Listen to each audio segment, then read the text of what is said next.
So, all right, we're good to go. All right, so I had Antwon here today, and we wanted to do a follow-up call for all of you because he recently got into some new cars that he leased, and I really just want to touch base with you and see how things are going and kind of what your new, I guess maybe not new way of doing business, but sort of your new car situation is, and how's Turo going? So give us a little update. Toro overall is very good overall. We are in the winter months, which I think in the last interview that I said I don't have no idea what's going to happen in winter here. Yeah. At the same time we're having winter, we also are having these restrictions, right? So overall, Toro is like beyond what I could ever even imagine that it was, because, like I told you guys before, I had no idea what the Connecticut market is. But as far as business goes, it's very good.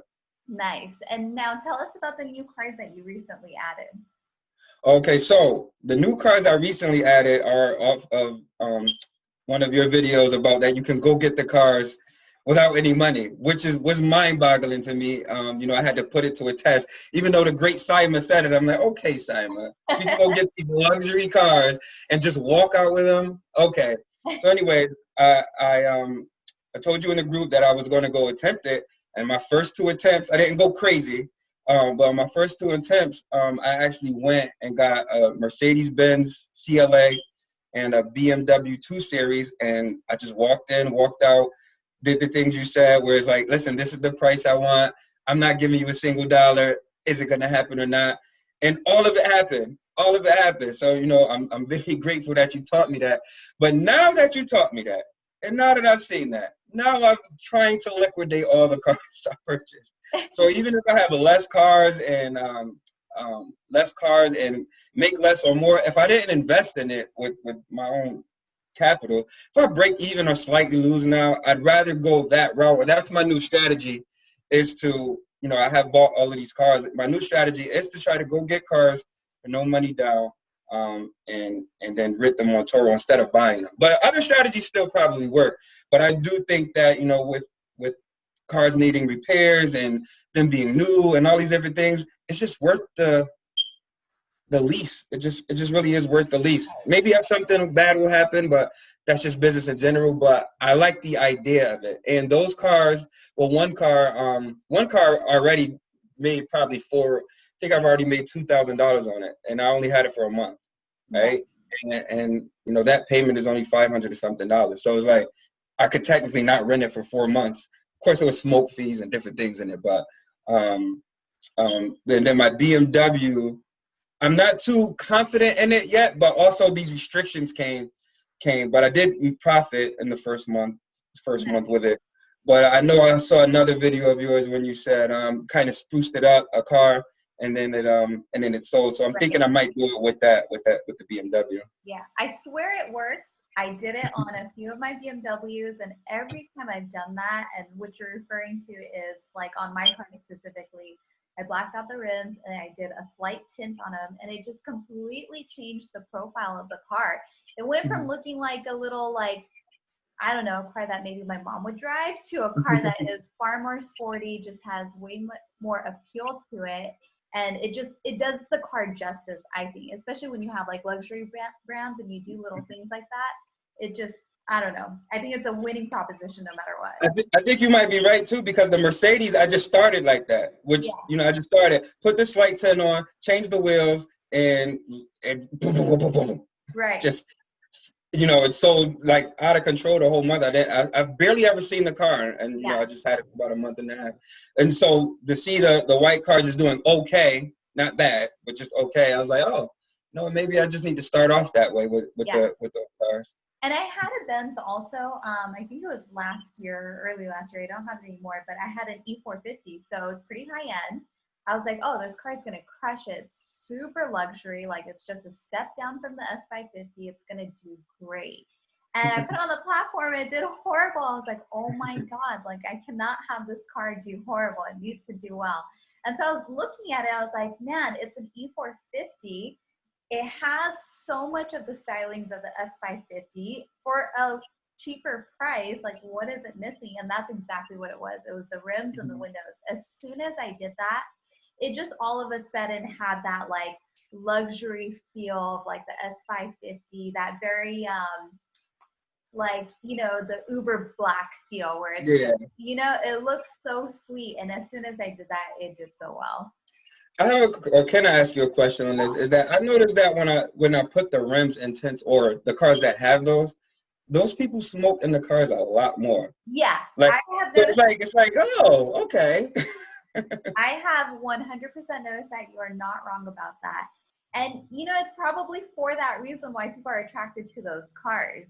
Mhm. And I mean, yeah, there's pros and cons to that. Con being that it's a hassle to deal with, and you got to get Yeah, that supply of cars. But then the pros is that, I mean, you make a little bit of money on that too. a lot more money. Yeah, and also like those people, I have noticed that they're willing to spend a little bit more to rent a car.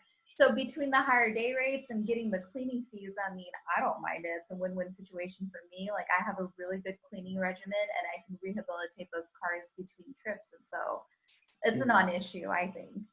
Yeah, I'm actually was one of the cars I'm trying to liquidate now. I was like, hey, listen, this car is it's a 2011 Accord, but it started with rims and tints.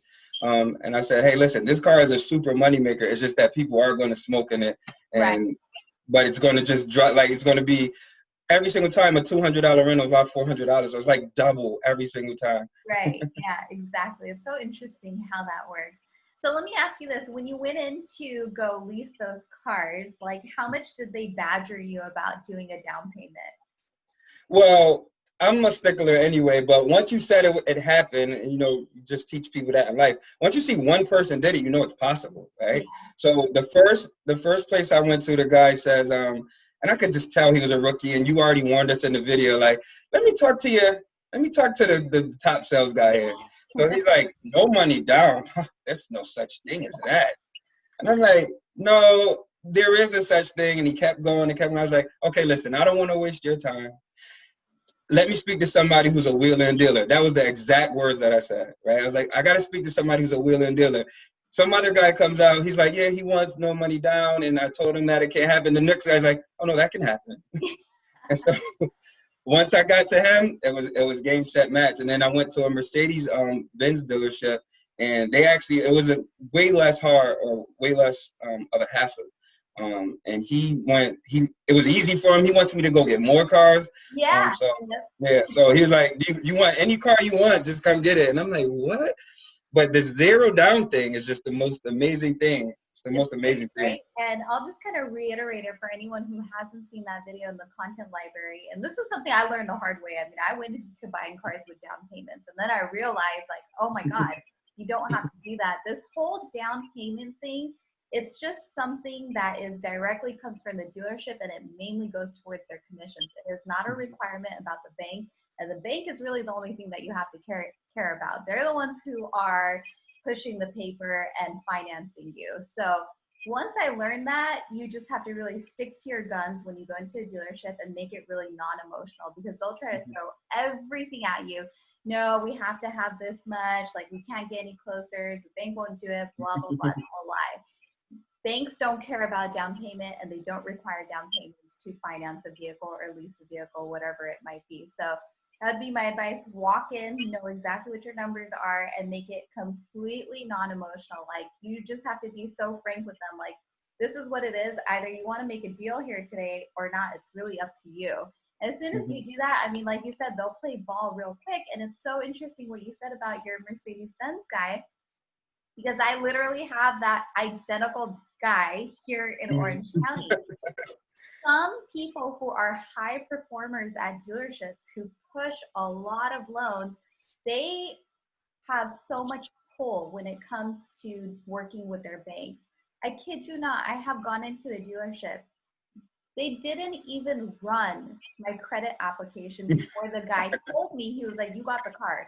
I was like, you didn't even run my app yet. He was like, don't worry, I already know you got it. And if you want to come back next month or the month after that and get cars, just come back and we'll get you the cars. That's basic. He gave me his personal number. He's like, no, come back and get more cars. I was like, okay. Because it's like financing and working with the banks, it's such a discretionary business. And I think that not enough people know that it is so discretionary, especially when a dealership has a really good relationship with a particular bank and they have a good history with them.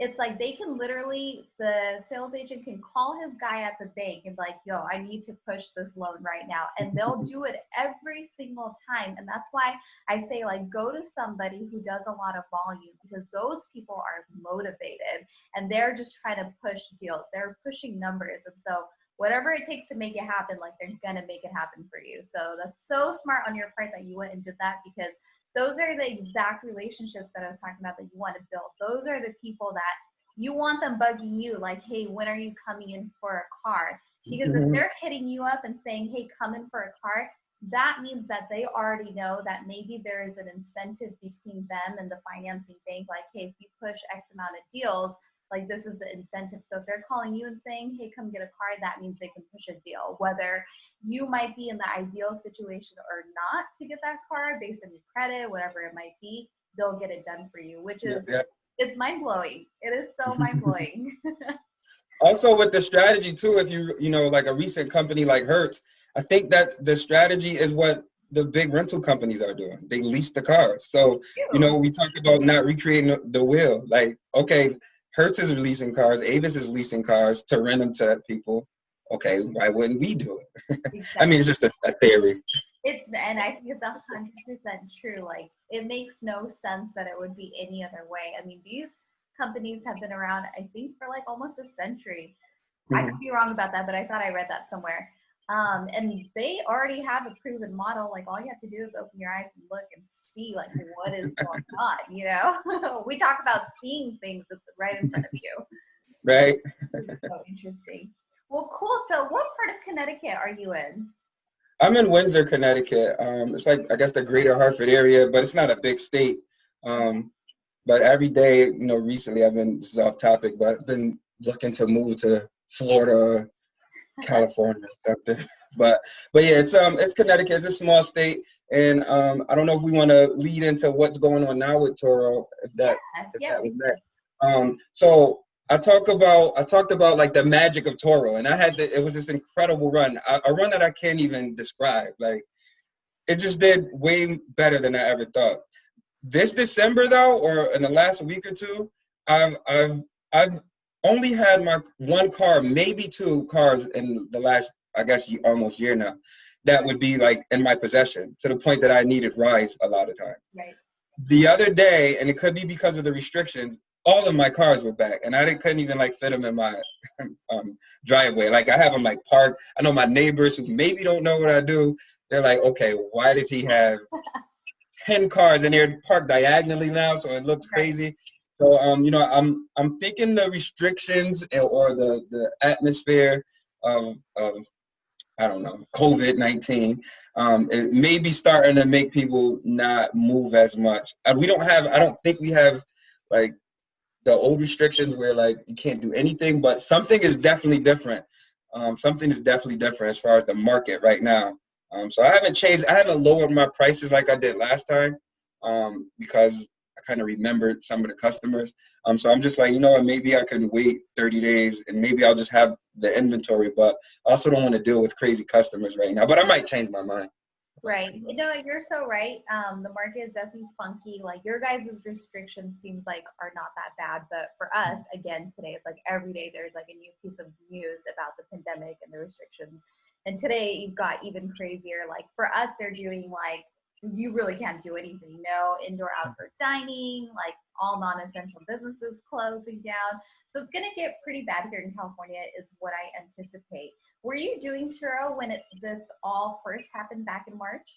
Yeah, so when I first did it, it actually started, the COVID super restrictions started to happen right when everything got amazing, and I expanded. And as soon as I expanded, the COVID came, and then, like I said in one of your videos, I just lowered the prices, and all the rentals came in, which is better than getting nothing. Right. Yeah, so it was better than getting nothing. So I just lowered the prices to the same percentages as the airlines. I don't know if you said that, Yeah, but yeah. I lowered the same percentage. Whatever percentage off I felt the airlines were doing or hotels, I was like, okay, I'll just match those. Right. But those are super low prices. Yeah, yeah, definitely. And I think that we're going to experience something very similar, maybe as not as drastic as it was in March, but pretty close. At least here in California, I can say that for sure because it's pretty extreme here, like the measures that they're taking. And like, because I've already seen cancellations come in from people canceling their travel plans or whatever, those are like telltale signs that, you know, we're about to go into a spiral like we did in the beginning of the year. But you know, I'm going to do exactly what I did last time. In a way, like it makes you feel better that you've gone through it once. So you kind of know like what to expect and you can just like better yourself at it. But, you know, one thing I learned that I didn't learn fast enough the last time is like really watching the market. Today is Friday. So looking at it closely today, looking at it closely on Monday and watching what's happening because one area where you can save yourself and kind of edge yourself out from others is if you react faster than everyone else, or rather if you're proactive before others are reactive. If you can see what's happening in the market and you can change your listings faster than they can, then you can usually pick up any rentals that are coming in. So that'll definitely help. And then, you know, worst case scenario, which hopefully we don't have to get there, but now that you have cars that you've leased and stuff, you know, you can always defer out payment if need be. I mean, I would say not to resort to that if you absolutely don't have to, but at least you know that those options are there. So I don't know, personally, I'm not too worried about it. You know, I feel like it's going to take its course. It's not something we can really control, but you just got to fight it out until it's over. Yeah, that's what I'm doing. I thought it would end at the election, but guess I was Yeah, I wrong thought so about too. Me too. that. I literally was like, oh, COVID-19 will be over November Yeah, just 3rd. here, yeah. So going into 2021, what do you foresee for Turo and like what are your Turo plans? My immediate plans, which I've started already or I've done earlier, is that I want my entire fleet to be zero down, even if it's 5 cars or down to like a lower amount of cars. I just want to I want to lease every single car. Something that I do as far as pricing, just to give the advice, is that I take the amount per mile that you pay, and that determines what I know my lowest price is. So let's just say if you have 200 miles, we give 200 miles on most of our rentals, right? And your payment is, you know, X amount of dollars. All you have to do is just, okay, this is what it costs me per mile. I need to at least make this. Yes. So when you do that, you know, as far as, you know, the strategy going forward is that I feel like I can't fail because you know the numbers, like, you know, your repairs, you know how much everything costs, you know every single thing. So even if you have a bad month, you know how to recover or different things like that, and you don't have to worry about anything. So me going towards the lease option is 100%. I actually have a Tesla coming that I'm scared of because of pandemic now, a Model X, which is a weird way they let you acquire those cars. It's like all online, and Yeah. they had me like driving to New York. It's like a weird transaction to the point the other day I asked them, I said, are you guys really giving me the car? I barely talked to them. They're like, yeah, you're going to pick up a car. And I'm like, oh my God, you're going to give me a Tesla. It's a Model X. And I just talked to them and they're just giving it to me. So this lease option is definitely like, well, I'm going to ride or die with it at the end of the day. If it works, it works. If it doesn't, it doesn't. It just seems like the smarter thing to do in this business. And the best thing about the lease option, which I want to ingrain in everybody's minds, is that you have an exit strategy.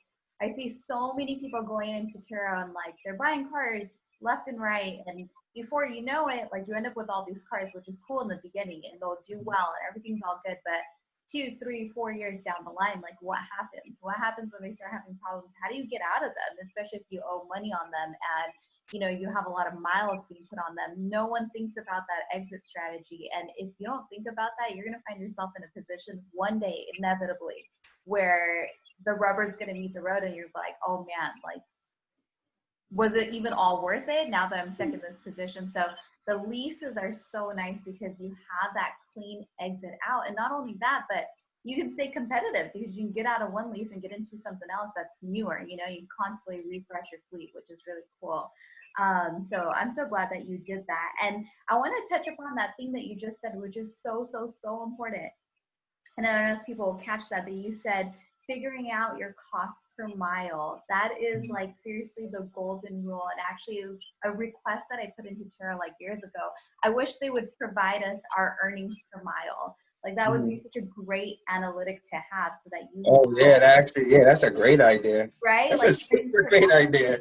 Yeah, because it's so granular, and it's like literally the thing that you would know to best gauge like how your car is doing, give you the truest picture of things. So I wish they would do that. It would be so easy for them to do it. They have all the information, but so important to look at it through that lens. I think it just, you can better anticipate for where you need to be at and kind of not leave things to chance and up in the air like, I think I need to make this much money, but I'm not really sure. So that's really good, especially if you're leasing. On top of that, you want to stay on top of your miles.